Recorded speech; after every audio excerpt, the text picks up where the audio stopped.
Gentlemen, welcome to episode 4 of Savage with Mercy. I'm Landon, and you know that Tim McGraw song, If You're Reading This? Well, if you're watching this or possibly listening to this, there's a very good chance that I am either getting my wisdom teeth pulled or recovering from getting my wisdom teeth pulled. That is all happening the same day that this episode is dropping, so wish me luck. You're about to hear a phenomenal conversation that I had with my good friend Mandela Johnson. He's going to share with us his experience with being a single father. We hear a lot today about single motherhood, and we all know that single moms cannot get enough credit or support. It's amazing all that they do, but sometimes I feel that the single fathers get overlooked.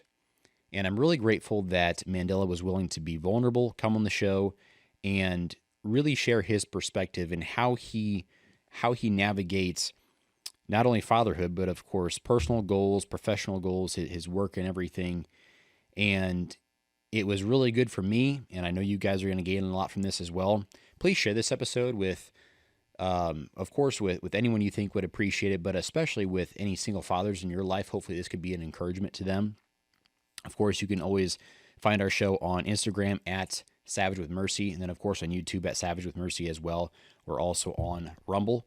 But thank you guys so much for tuning in today. Let's hop right into it.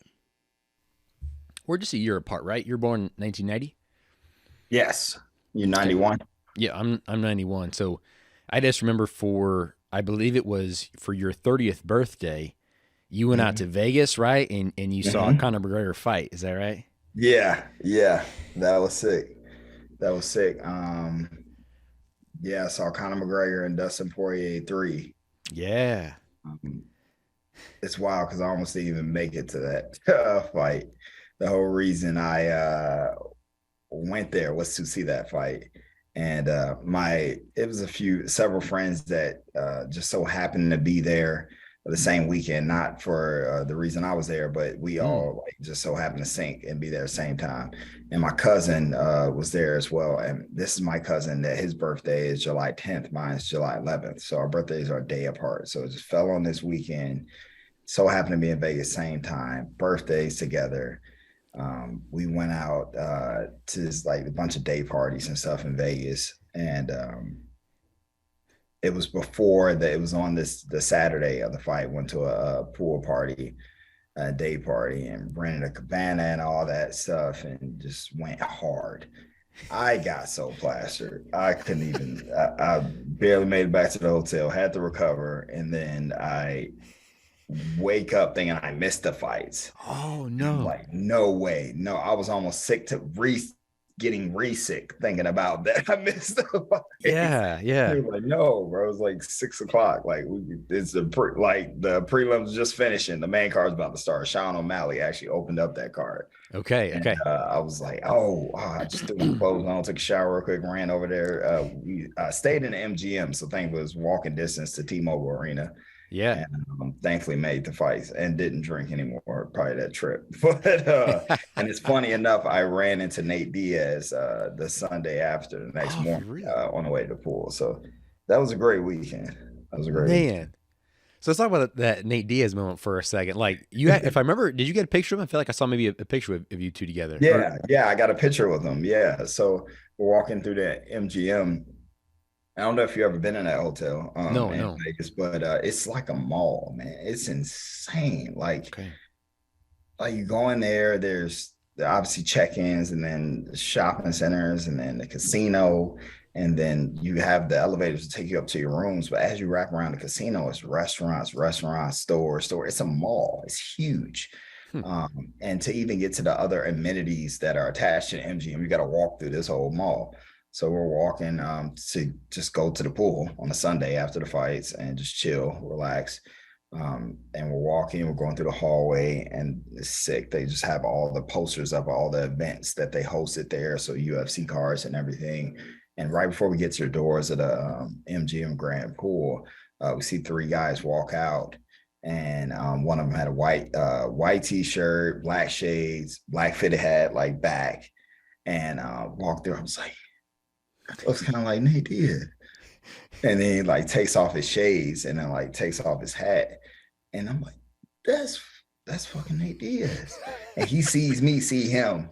Yeah. And then he's like, oh, this guy knows who I am. And I'm like, hey, man, I just walk up to him, I see him smiling. I'm like, I'm not trying to be that guy, man, but dude, I'm a huge fan. Yeah. Like, can we take a picture real quick and everything? And then he's all, yeah, of course, man. He's like, hey, I wouldn't recommend going out there. It's hot as fuck. Now, it's Vegas in July in Vegas. Actually, the day before when we were at that pool party, it set the record high for No a hot kidding. day in Vegas. That's why I got sick. Also, all the alcohol, but it was like 126 or something. It was insane. Smokes. Yeah. It was insane. So Nate comes back and was like, dude, I wouldn't go out there. Like, and then I already taking a picture. I was like, dude, that shit was crazy yesterday, right? And then that's when Connor broke his leg. And he was like, yeah, I couldn't believe that shit, man. That's wild. And yeah, and then we took the picture and he's just like, all right, y'all have a good night, have a good time, everything else, and just walked off. It's cool as hell. Yeah. Okay, yeah. Man. He is exactly who he portrays on camera and everything else, and that's what I love. You know, with fighters, I feel like you got guys like that, and then you have guys like Colby Covington and Conor McGregor, where they got that character, right? And it's they can turn it on and turn it off, and that's a skill in of itself, really. Yeah, I feel like definitely Colby a little bit more than Conor. I imagine that's true. That's true. Conor will be that person. Like he is, very boastful, arrogant, confident human being just in general. I believe you be out to dinner with him, just family, he's gonna be talking shit the same way he does. But Colby definitely flips the switch, and he's admitted it. He has it on film for admitting it. And he did it again, and he's back this weekend now that Leon Edwards is the undisputed welterweight champion, and there's fresh blood in the division. Colby is back and ready to take a shot at the title, and that's going to be a very interesting fight. I cannot wait for that. When did you say that is? They have not signed that yet. Oh, they haven't signed it yet. Okay. Leon Edwards just beat Kamaru Usman last weekend. That's right. So Colby, of course, was front and center and ready to take advantage to jump on interviews and be that character. Yeah. Talk his way into opportunities like he has so many times before. Talk his way into opportunities. That's a good way to put it. And I think we underestimate just how effective that is. Like he knows that works, right? And people go for that. Yeah, people want to be entertained. Americans want to be entertained. But man, that fight 3 with Poirier and McGregor was, I mean, it was a little bit of a letdown, right? Like, because it was in the first round when he broke his leg, right? End of the first. End of the first, yeah. And like that fight really could have gone either way. I mean, Poirier was looking good, but then again, I mean, that's just the first round. A lot of things could have happened, and yeah, it was a shame. Yeah, I would have loved to see it through. I mean, I'm Conor McGregor is my favorite UFC fighter all the time, and I'm the hugest fan you can imagine. But I can call it straight down the middle, and then Poirier was definitely getting the better of him in the first round, eating a lot of the left hands that McGregor's known to knock everyone out with. Wasn't eating them, but it wasn't as effective as I'm sure McGregor thought they would be. And Poirier was just outboxing him on the feet. And when he got in, I mean, even to be put in the position he was when he took that back step and his shin, like, just seeing that live too was fucking insane. Yeah. He was already on his back foot, like Poirier was backing him up against the cage, and Conor's never known for that. He's the one pressing forward and controlling the distance and everything else. But to your point, I mean, Chad Mendes did that to McGregor before McGregor got the interim featherweight belt. And then he came back in the second round and tore Mendes' head off. Yes. So, like, anything could happen in a fight. McGregor could have recalibrated, reloaded in between rounds and came out and put it on Dustin. But that's something we'll never know, at least right now. He's back now. And he finished the Ultimate Fighter. That's a wrap. That's recorded. I'm so fucking excited to see that with him and Michael Chandler. And that fight is happening in the fall. So, that's confirmed. He's fighting Chandler?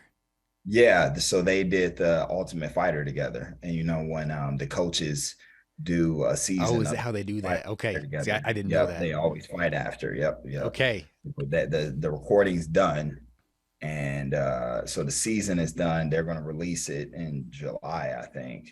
Okay. And McGregor's just doing his like campaign and tour now. He's been in New York. He went on Arrow Hawaiian show. Then he was on like ABC News. He's just going around doing a bunch of interviews and everything else now. And I'm sure I hope he's after all this done, get back in camp and get ready for the fight. So, yeah, I didn't realize. I knew that he was coaching. I knew that he was coaching, but I didn't realize Chandler was the other coach. Yeah. Man, that's gonna be interesting. I mean, because Chandler just lost to Poirier, right? Yeah, Chandler lost to did he just lose to Poirier? Yeah. In I believe he was did just lose to Poirier. was it 284?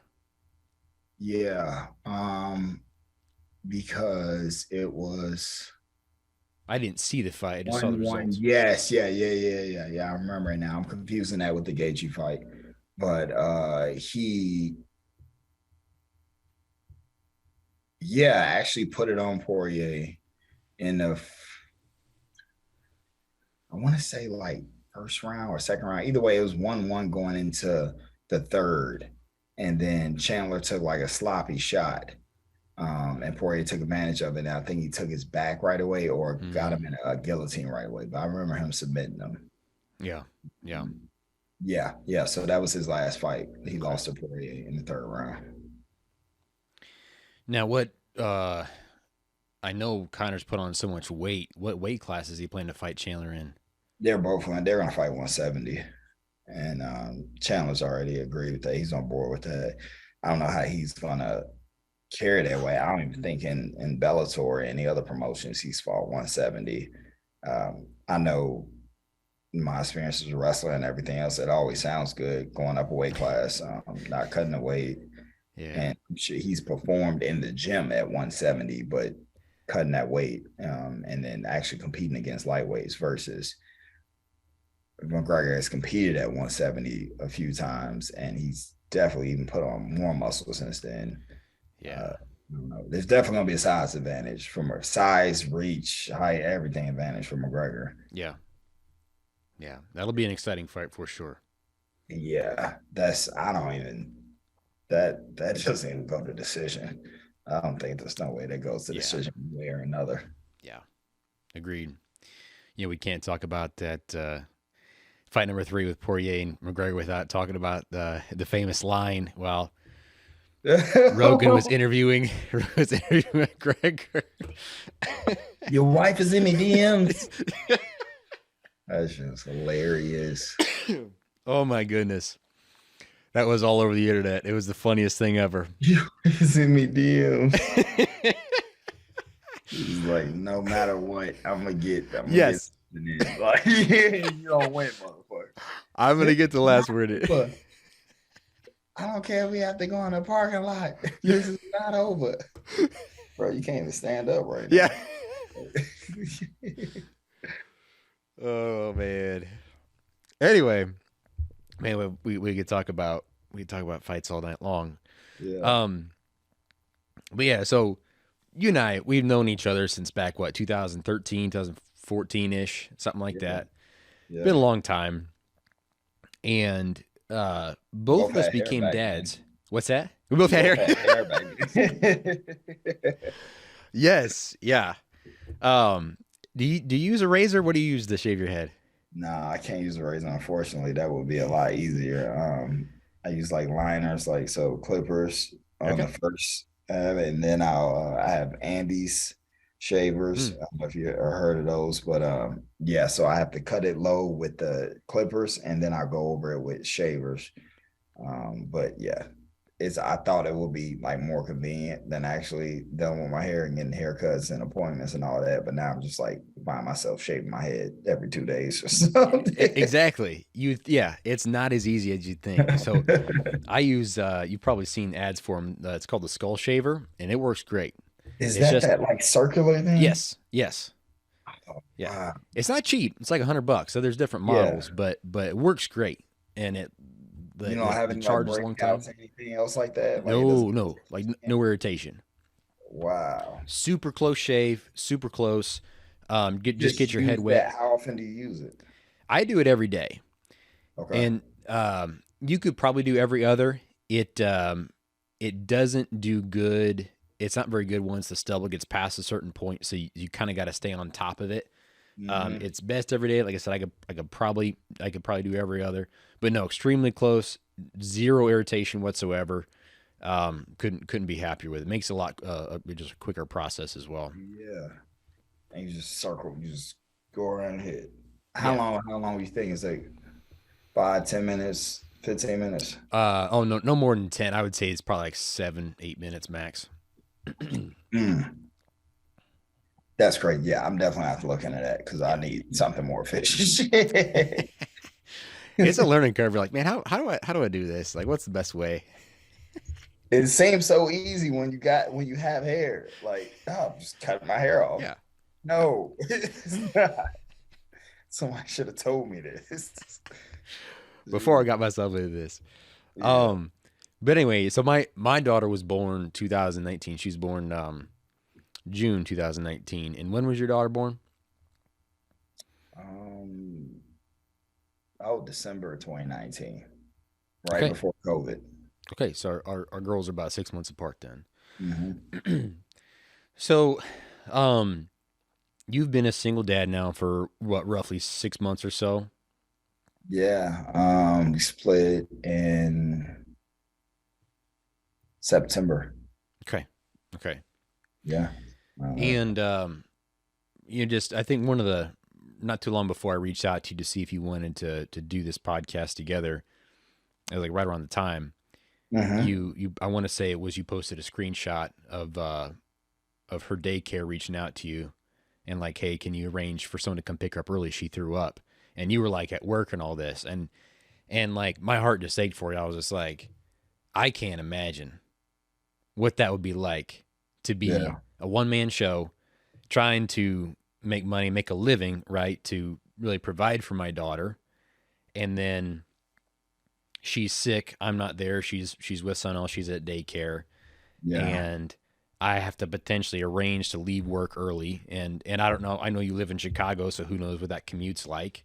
hmm And or I have to scramble and call someone else, which who knows who that would be, and try to hmm get someone else to go get her. So all these thoughts were running into my head because I'm a father, and I was like, I don't know, I'd be lost.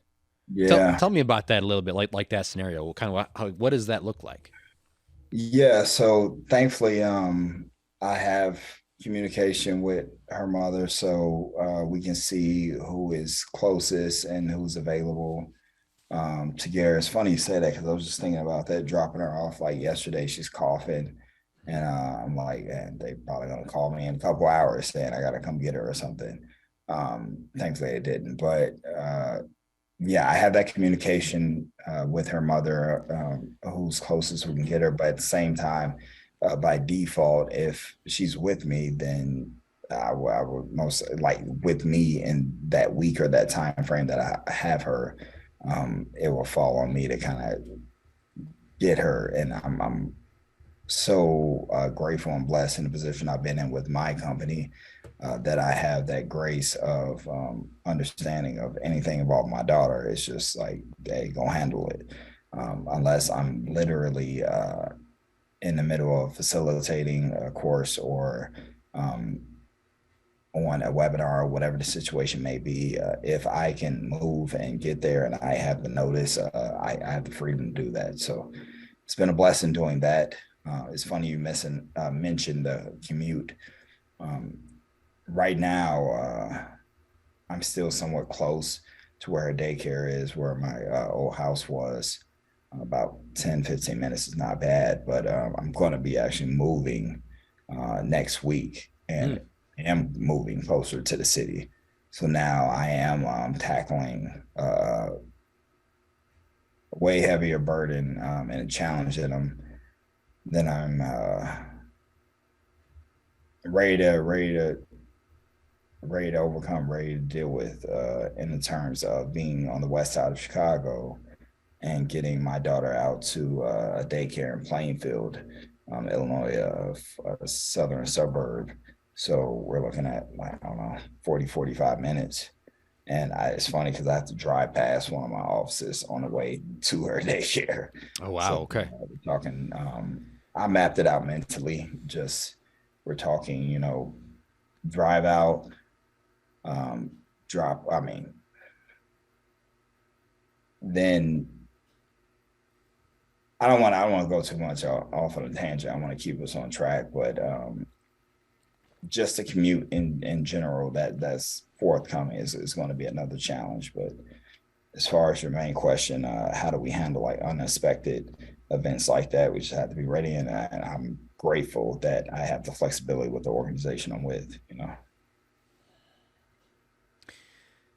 Before we started recording, you mentioned your relationship with her mother and how that can be it can kind of be up and down, back and forth, right? And I'm grateful that you can, worst case scenario, you could reach out to her, but then like if she's not available, do you have anybody else? Because I don't is like your parents, are they in Chicago still? I'm not even sure where they're at. Like, are they available? Yeah, so my mom is very close to the house in Plainfield. My dad is in Chicago, where I'm moving on the west Okay. side of Chicago. Um, in terms of a resource to assist with the pickup and things like that would be my mom. Okay. Um, but she's crazy. She's the type that she's been retired now for like 2 years, but still finds herself working somehow. I don't get that, but yeah. So whenever she gets off work from retirement, she's available to go get her. Sure. But yeah, she's my mom has been a rock through this whole process, just like she was. I had to go through something similar with my divorce with my wife when I was in St. Louis. Uh, my mom's always stepped up and been my backbone when I feel like I couldn't do it on my own anymore. Ready throwing the towel. So yeah, and it's just a certain. It's not like a mom's love, and Yeah. seeing that transfer to a role of a grandmother. She, I don't ever have to worry about her, worry about Marlene and my daughter when my mom's involved in the situation. So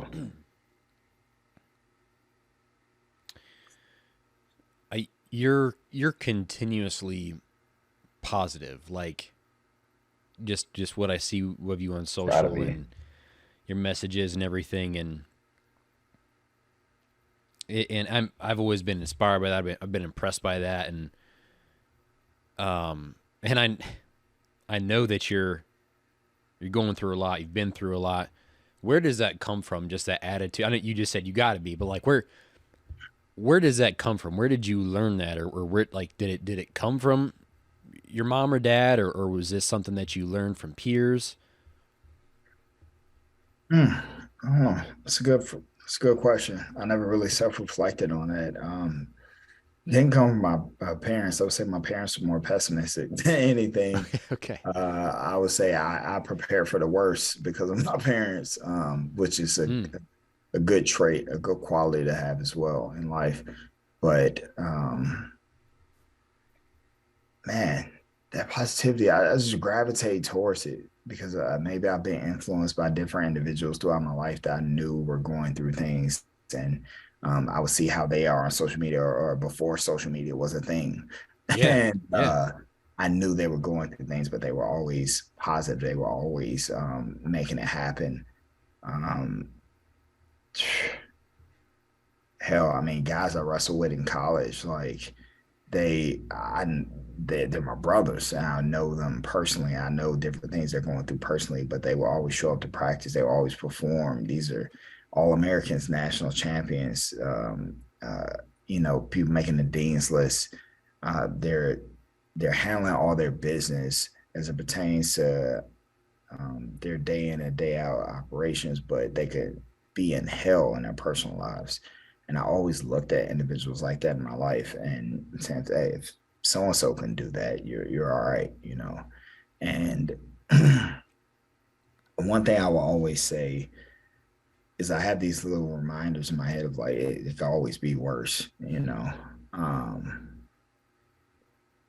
I've posted this on social media a few times of like if there's a car crash or something like that, and I always say like your day could have been a lot worse. Like no matter what's going on, you're mad because you're in traffic and you're going to be late to wherever you're going, but you're in traffic because somebody just died in a car crash up there. Their life's over now, or they're mutilated and amputated, whatever the situation may be, and you're just late for what you were about to do that day. It can always be worse. And I'll just cap that off with like an IFBB pro bodybuilder that I really look up to, Seth Rousey. I don't know if you heard of him, but What was the name again? Seth Rousey. Oh yeah, yeah, absolutely. Yeah. He has a phenomenal saying that I live by and love. He says, "Motherfucker, you don't have problems. You just got more work to do." Like we don't have problems. We just have more work to do. Yeah. It's interesting you bring him up. I recently started watching some of his YouTube videos. I just didn't know that's how you pronounce his last name. Feroci, yeah. Feroci, yeah. I was like, Feroche? That's a great perspective. The cool thing is you and I have also been following bodybuilding and bodybuilders for quite a while. You a little longer than myself, but I find a lot of bodybuilders have a very unique mentality because a lot of, and it's something I would like to reflect on more as far as, or even interview some bodybuilders, like where does this mentality come from? But just off the top of my head, I truly wonder if it comes from they choose to put themselves through very difficult situations. And some could say like what dieting and training, that's first world problems. That's not a real difficult situation, but it is. You legitimately feel like crap, and you've experienced this as a competitor. You feel like crap for long periods of time, and you have to choose to do it again and again and again. And it's a 24/7 type of thing, right? Like you can't shut off being hungry or not training, doing the cardio, whatever. Yep. And then if drugs are involved, that affects hormones, all that sort of thing. And I truly feel, with all that being said, those guys really have to dig deep in their minds and be like, why am I doing this? And they have to really lean on something deeper or a deeper mental approach. And some, I would say it's even spiritual. But because think of like Kai Green. You and I are both big fans of Kai Green. And I mean, that guy was like he was like a monk. Yeah. Just incredible mentality. And I don't know. Sorry, taking the conversation kind of out in left field here, but No, that was, yeah. Kai Green was the first bodybuilder I ever watched. And that jogs my memory. And I was watching him when I was in college wrestling. So that could add to a lot of the positive mindset that you were referencing. His focus and dedication and discipline on the craft.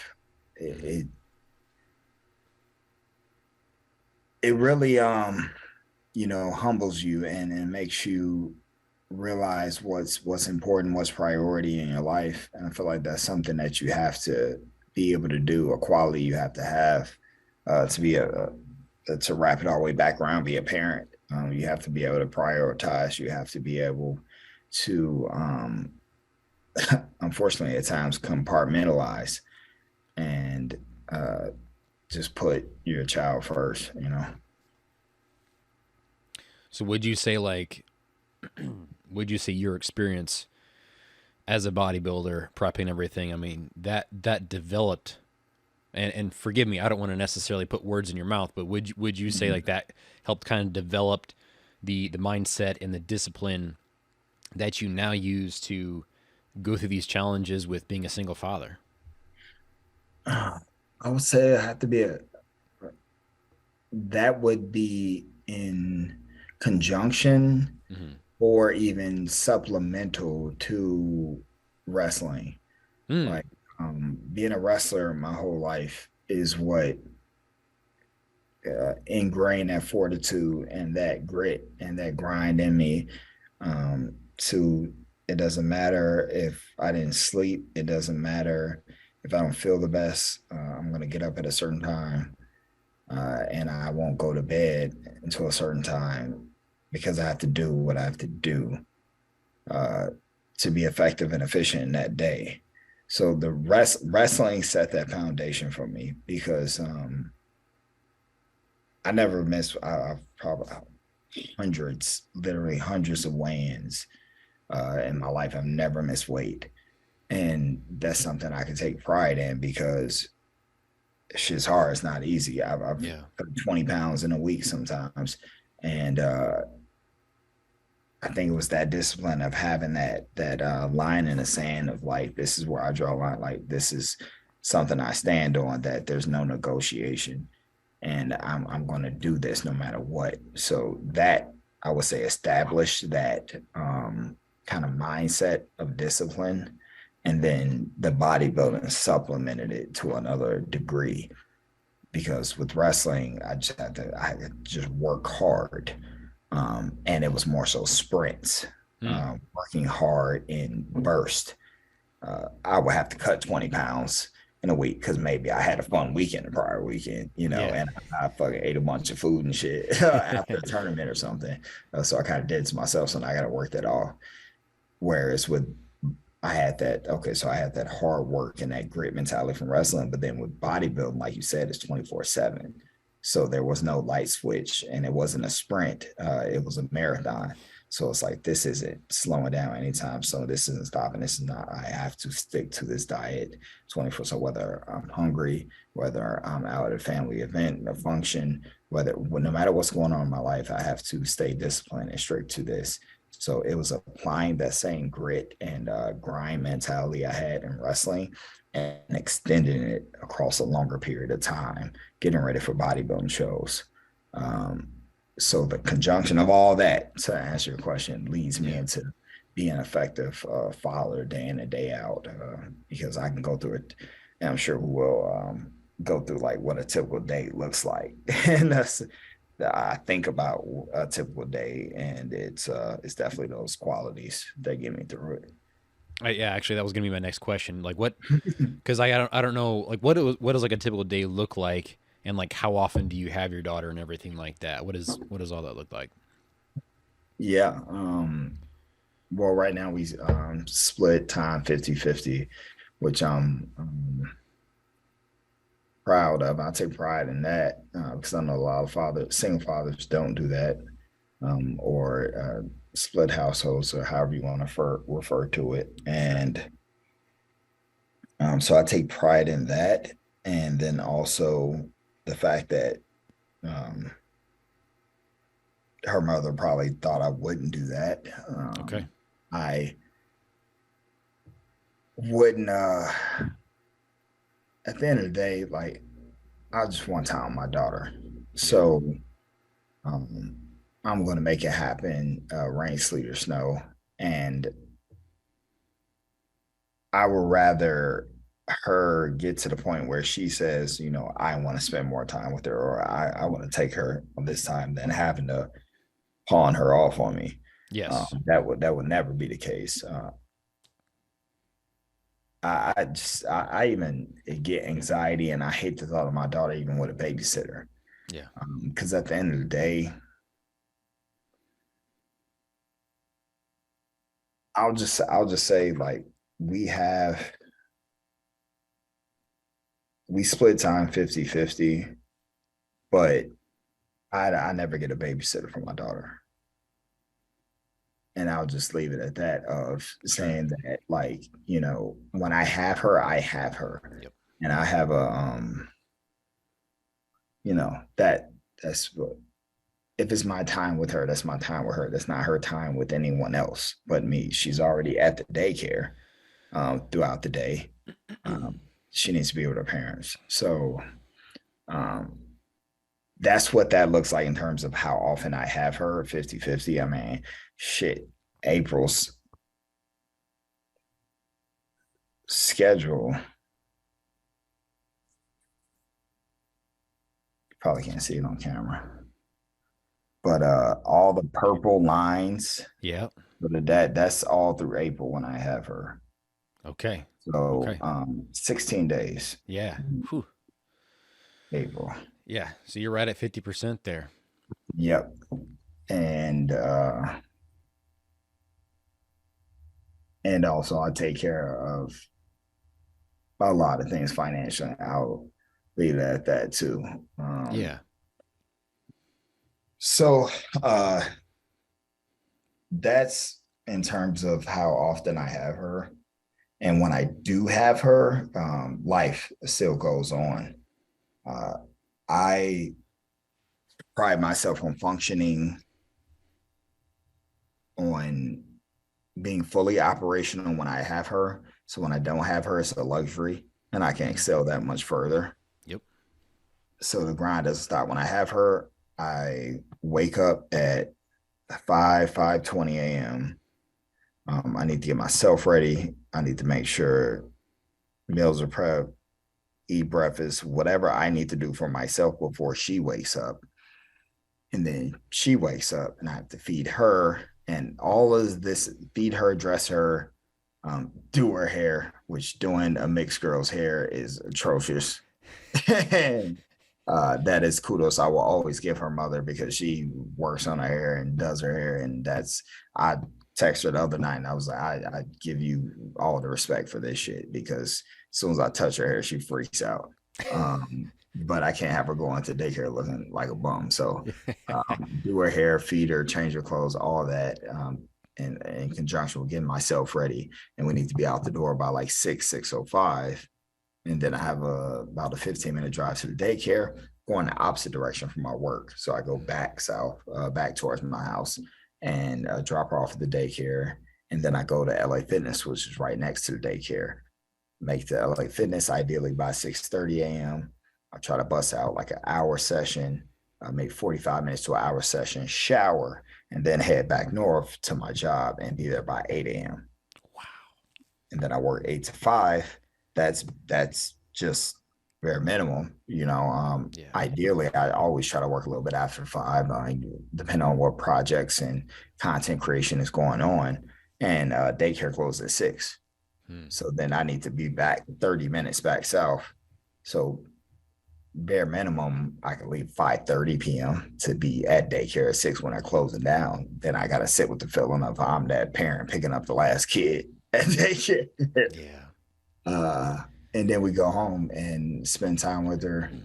Whether that be watching Coco Melon, doing whatever she wants to do, and feeding her, giving her a bath, going through her. She's very ritual driven, and she probably gets that from me because I'm very like structured with my days and organized. So she has to eat at the same time, take her bath, get lotioned up, switch clothes, and then she's down for the night. If I skip any of that shit, she's not going down. It's going to be a problem trying to get her to sleep. But yeah, that's what a typical day looks like. And she's going to bed probably 8 o'clock, typically with the early morning wake ups. Ideally, she'll sleep straight through, but as a dad and a parent, that ideally doesn't always happen. Yeah.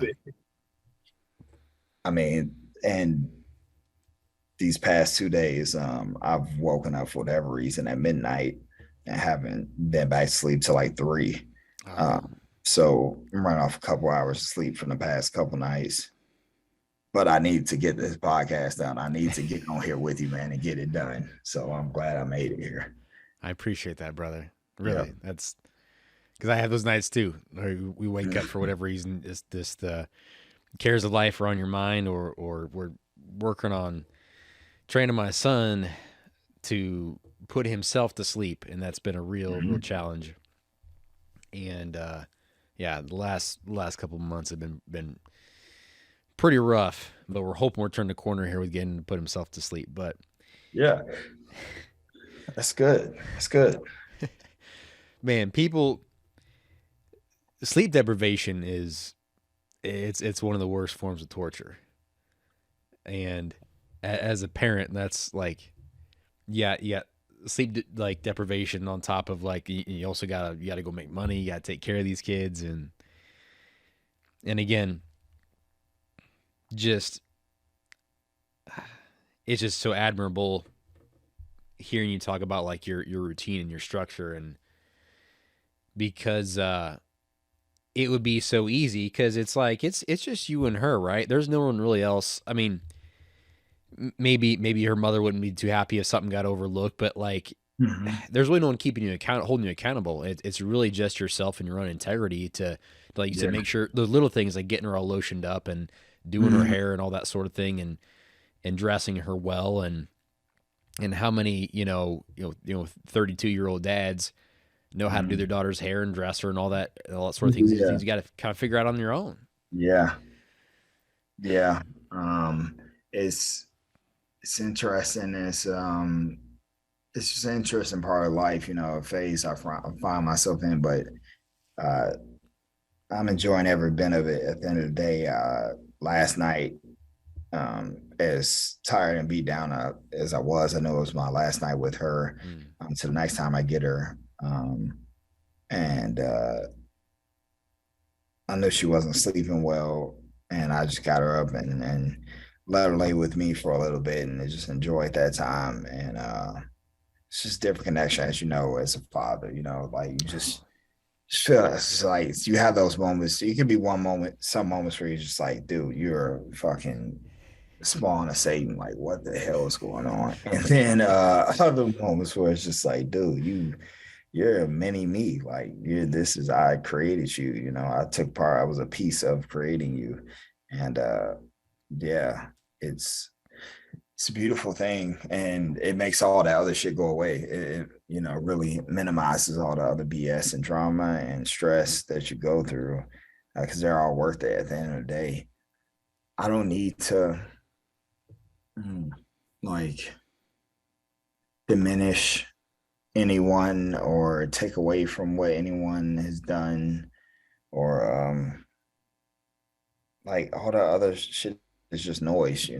At Yeah. the end of the day, it's about her being happy and healthy, and that's a whole nother level of things I'm dealing with.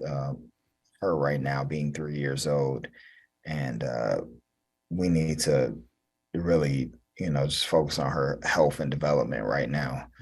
And yeah, it's already a challenge just being in my position, but then in my position and dealing with a daughter that may be dealing with certain things. So it's like, you know, I had like our kids are close in age. My daughter's close in age with a lot of peers I have, and I can see the way they develop, and they're talking and doing different things that Marlene is way behind on. Okay. And Okay. I have to live with that, reflect on that, and just do whatever's necessary to make sure it gets done. So, yeah, yeah. So we have some interesting times ahead, but at the same time, like I know she'll have all the resources and support she needs, no matter what the situation is. So, You know, and forgive me, I don't mean to sound like I'm some kind of expert on this because I am not. You're the one with experience, and so again, I don't want to put words in your mouth, but I could only imagine the quality of your relationship with her mother.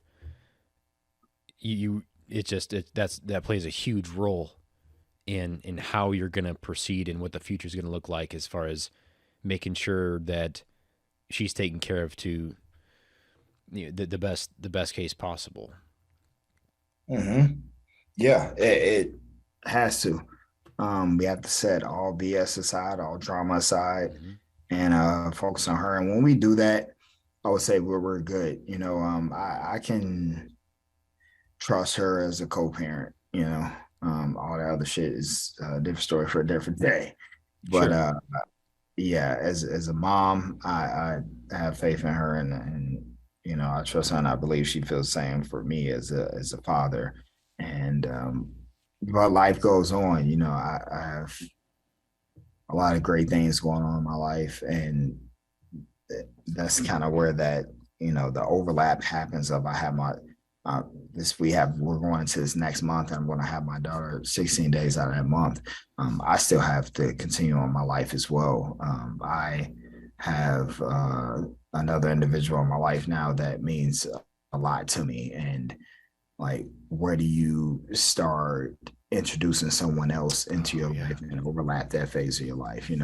It's a lot of things that um, you think about and you have to be strategic about, and not be so reckless at just like colliding different aspects of your life now at this point.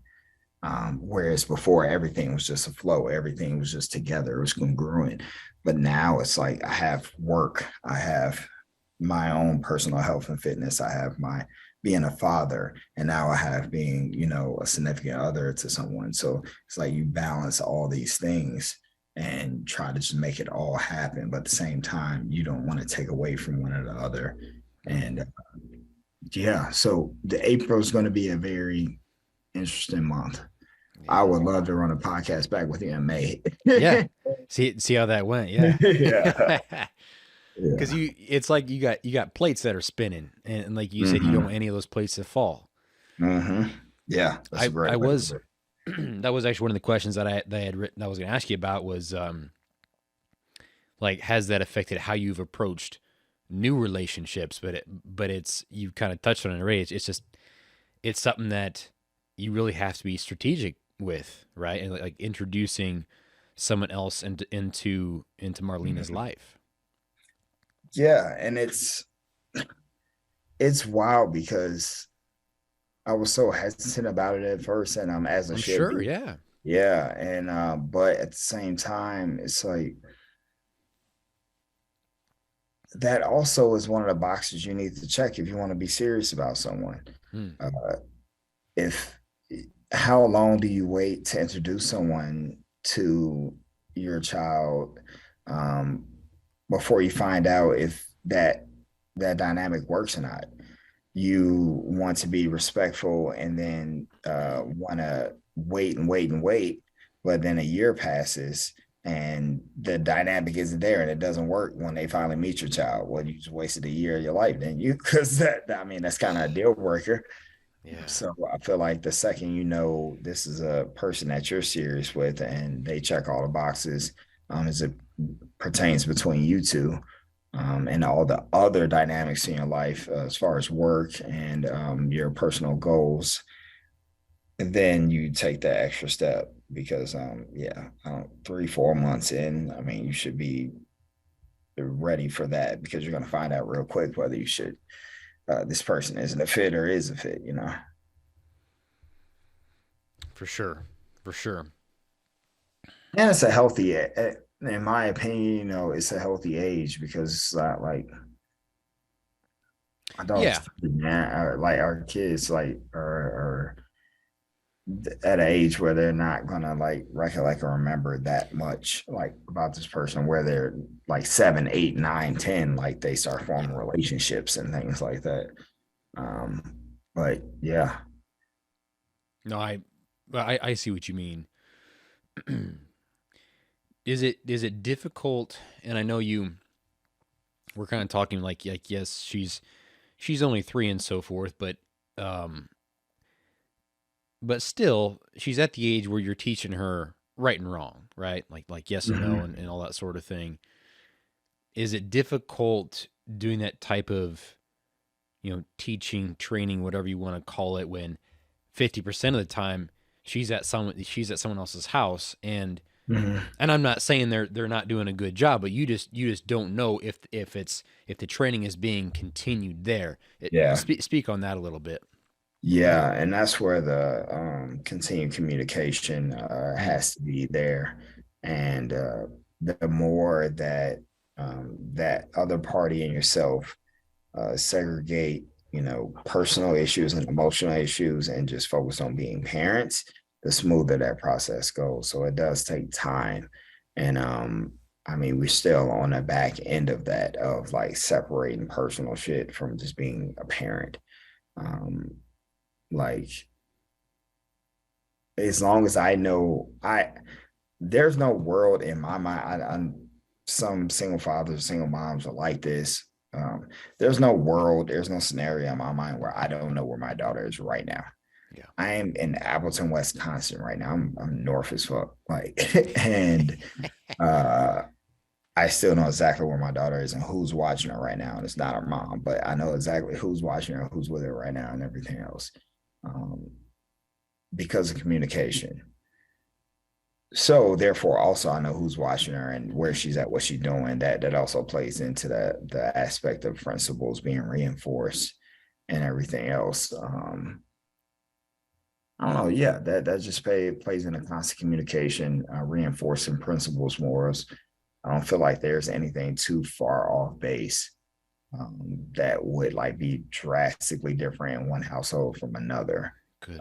I done a phenomenal job of establishing some principles when she was first born. I mean, she was in her own crib like when she was 2 or 3 days old or something like that. Like, I love you. I'm here for you. I will hold you. Like I said the other night, last night, she slept in my bed for like a 45 minutes or an hour or something.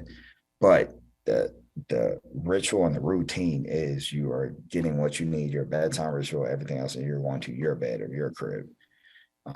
And that kind of thing outlines like the rest of the day and the structure and everything else. So yeah, really sure, even on like, so I really drive those things home on like Saturdays and Sundays when she's not on day when not in daycare and she's with me all day. Yeah. Then I can really create the structure all day when she wakes up, what she eats, when she takes a nap, how long she takes a nap, get up, all of that is very structured. So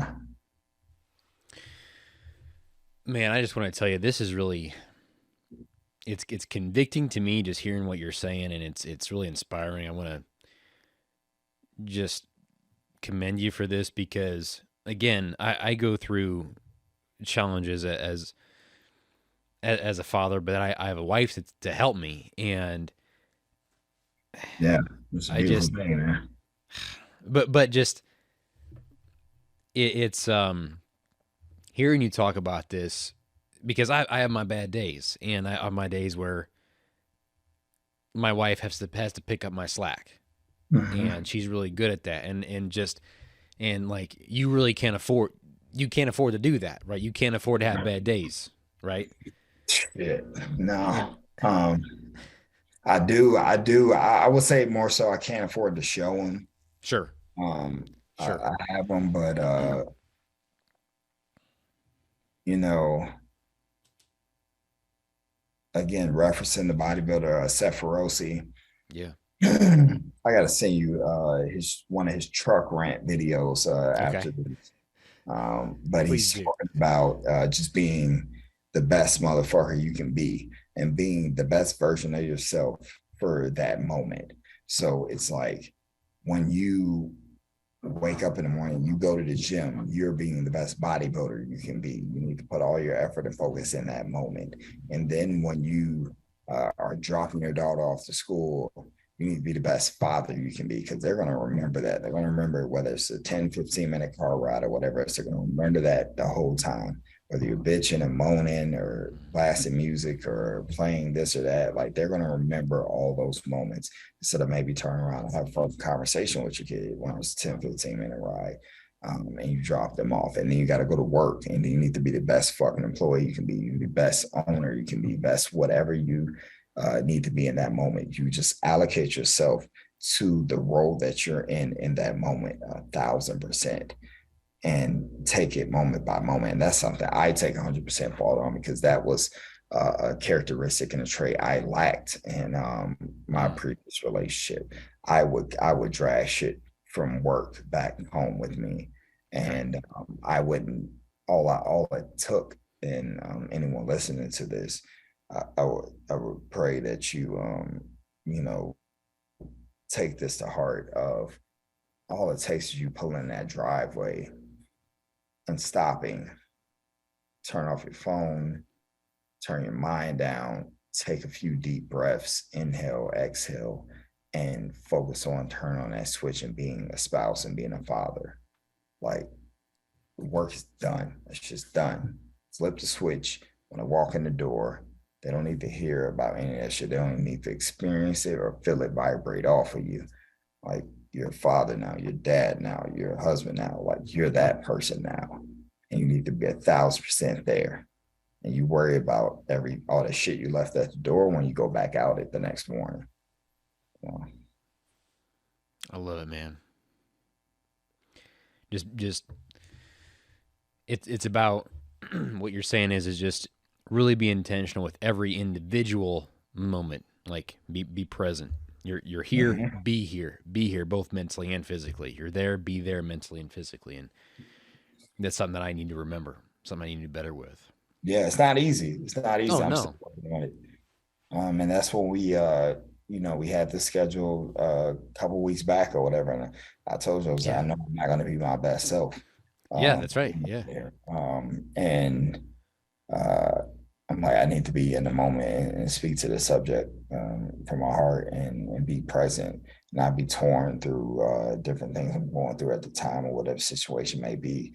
I'm on the move constantly, as you know, and I'm working my ass off. But shit, even now I'm taking this podcast from a hotel, and I'm working out of our Wisconsin office tomorrow. So it's like I'm always grinding, but also I can allocate my time to the moment and be 1,000% involved in this. And this is amazing. I appreciate you reaching out to me for this opportunity. You know, I love this shit, man. I love it. And I love the way opportunities in the universe just align and just make things happen, you know?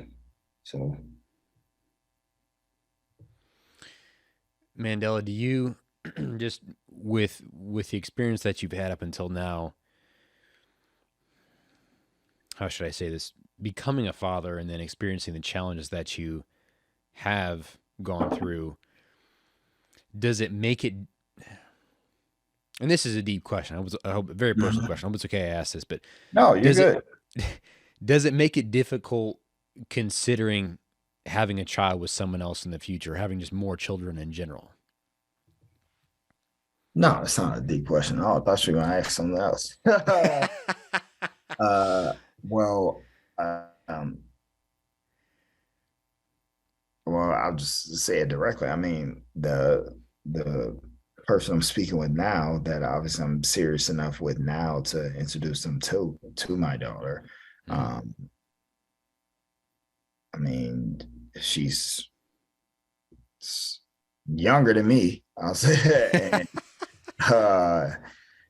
young enough for me to bring up age, and then for two, young enough to that she has a segment of life to live. She hasn't been married before like me. She hasn't had kids. So these are things that she still aspires to do, and we have those conversations. Okay. And I have to be willing to, if I'm willing to be intimate and engaged with this person, I have to be willing to also acknowledge and honor those things. So to answer your question, I'm not closed off to those things in the future. But I think the complexity of the question presents itself is, am I willing to pile on more to the current situation and workload that I have now? And the answer to that is hell no. I don't even see a situation where that would happen, like that, juggling two kids through the traveling and the schedule that I have and the financial obligation I have with the solid partner. I mean, if I have someone to reciprocate my efforts or duplicate my efforts, then it's a night and day difference. Sure. And it's a lot smoother when that person that you're with, that's who you have the kids with. I mean, there's no step this and step that.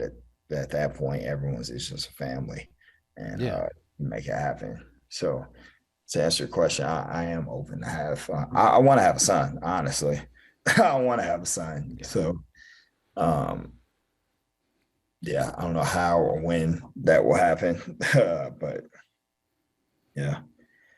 No, I'm glad to hear you say that, man. I guess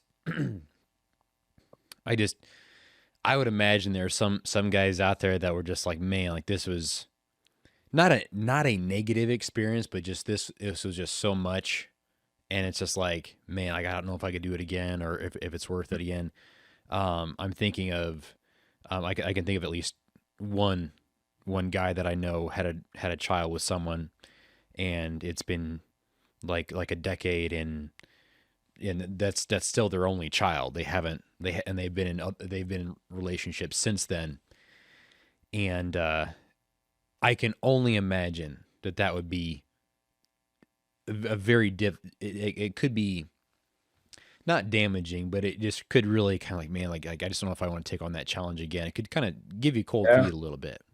Yeah, It could. it's a bad taste in your mouth. It's like marriage Yes. with me. Yes. Like Sure. Yeah. I've been married and divorced before, and I got engaged again. I just got burnt on that shit. So, do I want to go through the process of getting on my knee and putting another ring on another woman's finger?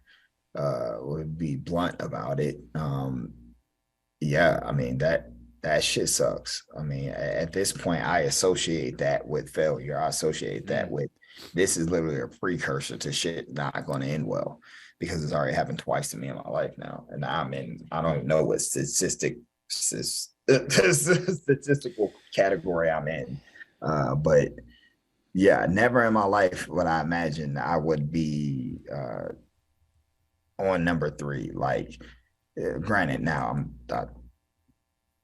thank God that I didn't cross the finish line with the second one, so it stopped that engagement. But yeah, this it's an interesting place in life, but I'm not closed off to anything. And like what I'm closed off to now is I'm closed off to being closed off. I'm closed off to restricting myself from opportunities and possibilities because I'm trying to preserve whatever, maybe something in the past, maybe my pride, maybe, I don't know, some ideal that's completely irrelevant to where I am now. I have phenomenal opportunities right here in front of me today. And it's about being in the moment and capitalizing on those and not giving a fuck what anybody else thinks. Like, because no one else has to pay my bills. No one else has to raise my daughter.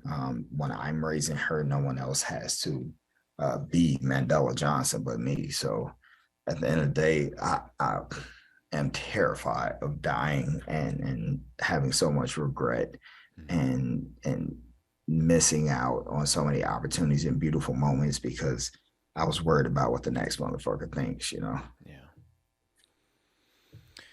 Well said. And I've referenced this on multiple episodes of the podcast, but I was engaged not long before you and I met, actually. And but I was 21, 22, and so in that aspect, I can relate to you a little bit in that area. And as I look back, but I mean, of course, that didn't discourage me from wanting to do it again and from wanting to actually cross the finish line, like you said, and get married.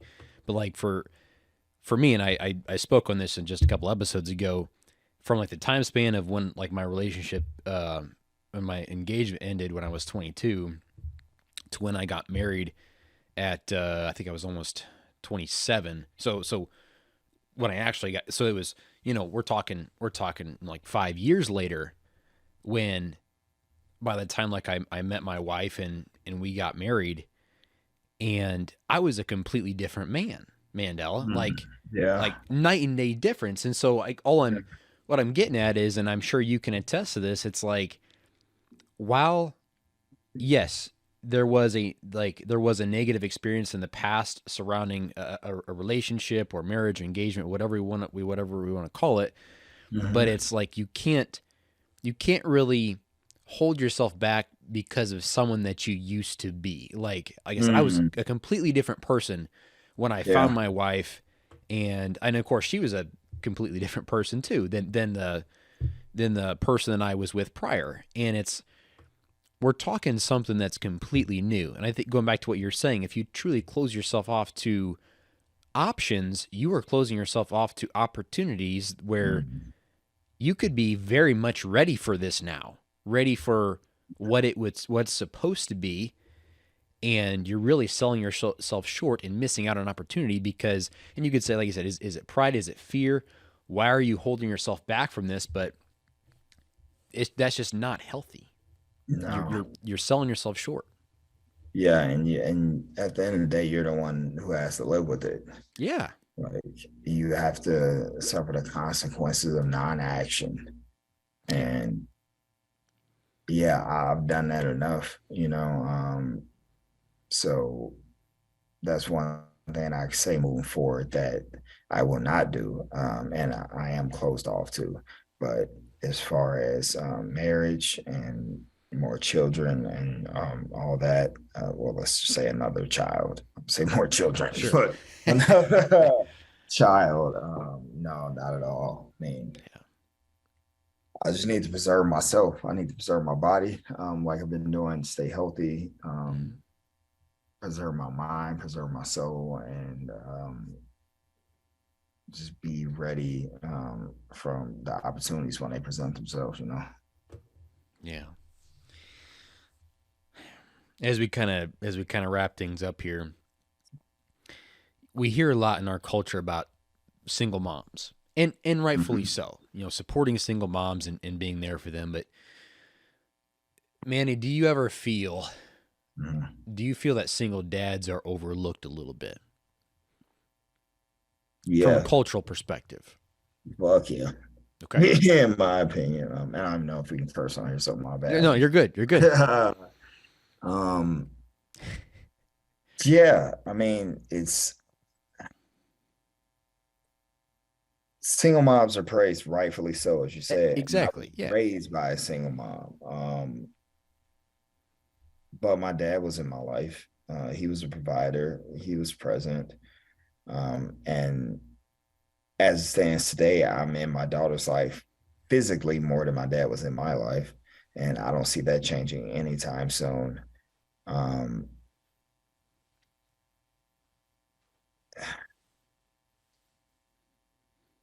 it's almost like this stigma that it's like supposed to be.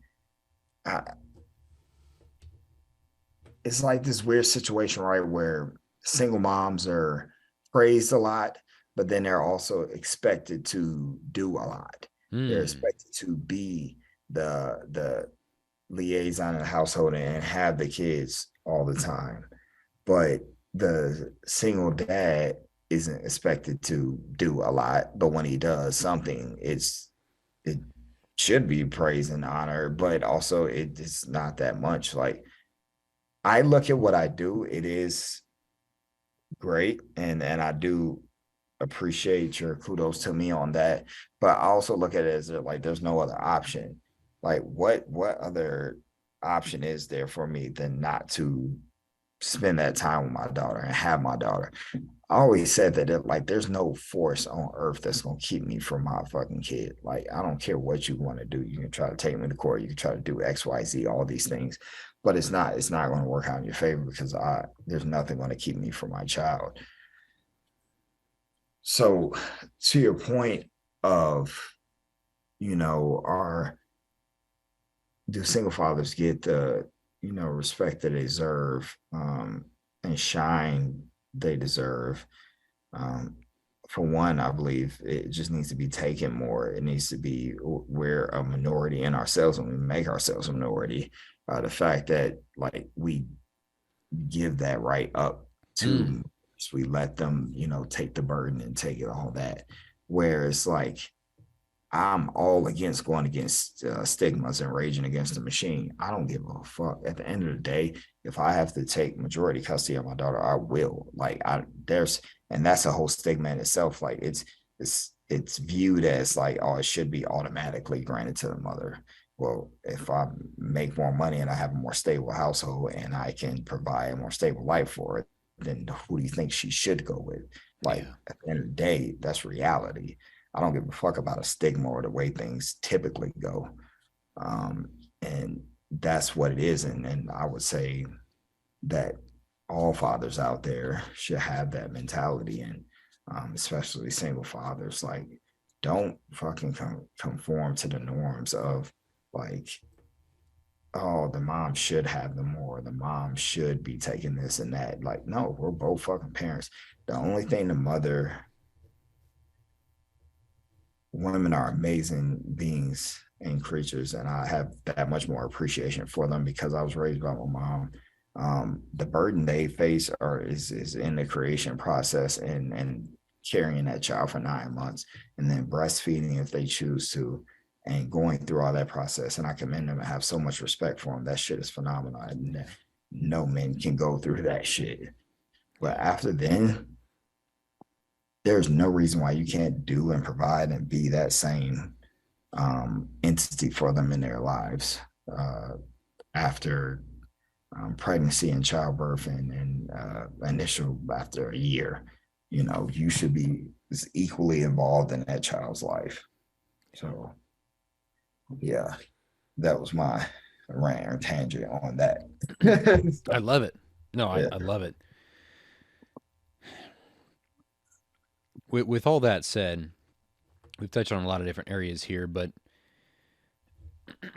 what Mandela, what would you say? What would be your message to other single fathers out there based on and I feel like in a sense this whole podcast has been a message to them, but if you just kind of had to summarize it, what would you tell single fathers? How would you encourage them? How would you really what words of advice would you give them? Yeah, I haven't even been doing it as long as some of you have. Like that's the thing. I'm still a youngin in this game of doing it, but I attack it with such ferocity and passion when it comes to my child. I would say do that and never lose that. I don't care if you've been a single father 1, 2, 3, 4, 5 years. Like keep that same energy when it comes to raising your child and being involved in their lives. And no matter what forces may come against you, whether that be your baby mama or their family or their friends or social media or the court or anything that may come your way, just do not fold, do not bend, because it makes it that much easier on them to take away from your right to spend time with that child as a father.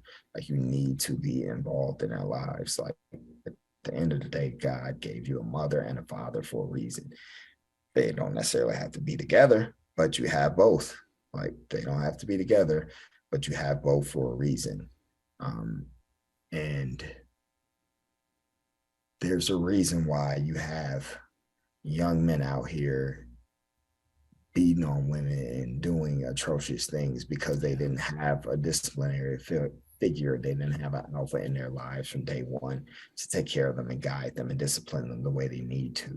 There's a reason why you have women out here that have daddy issues and all sort of fucking problems and complexes because they didn't have a strong father figure or a male role model in their lives to mold what they should be looking for in a man.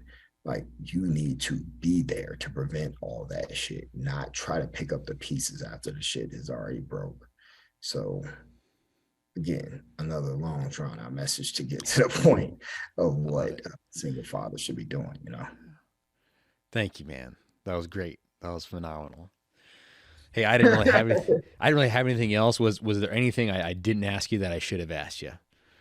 uh no, no, I don't think so. I mean, I love this, man. How long have you been doing this? Podcasting in general, a little over a year now. Just after the new year, I transitioned it to more of a just a men's self improvement focus.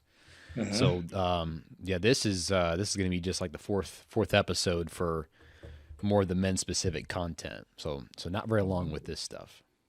Yeah, definitely. That's awesome, man. I love this stuff, man. I would uh yeah, like I said, love to be back on when I have more experiences down this road. And like I said, it's man, I look at my life a year ago. It's crazy. We look at we have social media now to provide us that context. And Yeah, like, man, I look at a year ago, I would not expect that I am where I am right now in a year. sure, sure. Um, So I can only imagine what I have for you like in 3 or 4 months from now of my crazy ass life and things I go through. Um, but yeah, this has been an honor and a pleasure, man. I was so um, elated once I heard you reach out to me with this, and honored, honestly, because I don't feel like I'm doing something like spectacular. I'm just trying to show up as much as I can, just trying to be the best version of me I can. So Well, I'm gonna hit the stop button here, and then I'll but stay on. And I want to tell you goodbye, but yeah, just from me and my heart, I want to say thank you for taking the time to come on. Thank you for everything that you sharing your heart, man. One thing I really try to do on just with podcasting is um like I touched on before we start recording is I want people to be as genuine as possible, and I knew that you would be a good guy to have on because I knew that you would speak from the heart, and I just want you to know that you have my respect. I just hearing everything that you shared. It, like I said, it was convicting because I was like, you know, Landon, you could learn from what Manny's doing, from his experiences, yeah. and so much respect. I appreciate you taking the Thanks, time and man. keep doing what you're doing, man. Thank you. It does not go unnoticed, and I'm speaking for myself. I'm speaking for the other men that follow you on whether it's on social or that know you, and then I can only imagine, someday. I look forward to the day that Marlena can look back and thank you for all this. Yeah, me too. Yeah, that day will come. Yeah, yeah. That hasn't even crossed my mind, but I really look forward to that. Yeah, yeah. Just let me know if there's anything I can ever do for you, man. I appreciate you. Thank you, brother. I appreciate that. All right. Thank you all so much for tuning in today. I want to give Mandela a huge thank you for coming on the show. That was an amazing conversation. Please share this episode with a friend. And then, of course, follow us on Instagram at Savage with Mercy. And then, of course, we are on Rumble and YouTube at Savage with Mercy. Thank you all so much for joining us today. We'll catch you next time.